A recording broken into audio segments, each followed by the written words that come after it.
Sir Alfred, abot po ba yung delivery dito sa may Zamboanga? Good morning!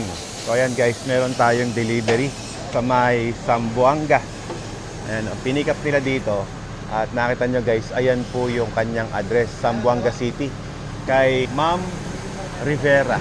Ayan, siya yung nag-order. So ito ay package 9. May ADR na rin siyang kasama, may mga filter. So lahat po ay chinecheck naman.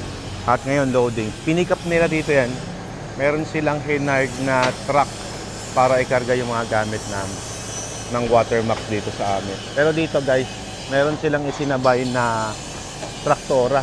Pero ito hindi sa amin to guys. Ang ganda-ganda ng ating pagkaka-packaging.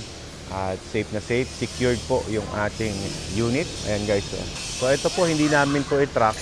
Truck po ng client to. Pina-pick up na lang nila dito yan. Ito lang medyo mabigat lang. Mabuti lang may lifter si client. Ayan.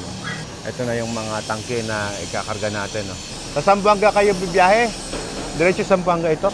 Magkano po ang biyahe sa Zamboanga, sir? Ito sa kanya to. Ano sa likat? Sariling truck ni Ma'am Rivera? Oo.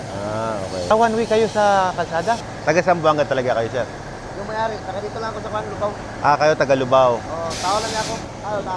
Si sir, taga Zamboanga din? Hindi. Driver niyo? Wala na sir, wala na. Orders complete. Ay, galing bumaba yung truck niya. Galing, no? Oh. Galing tumatago yung likod. Yan ang lifter. Galing.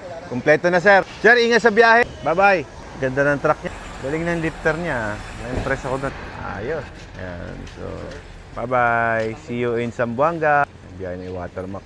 Naikarga na lahat, ha. Sure yun. Yan. After 5 days, nandun na ang aming kargamento. Thank you, guys, sa mga taga Zamboanga. Thank you so much.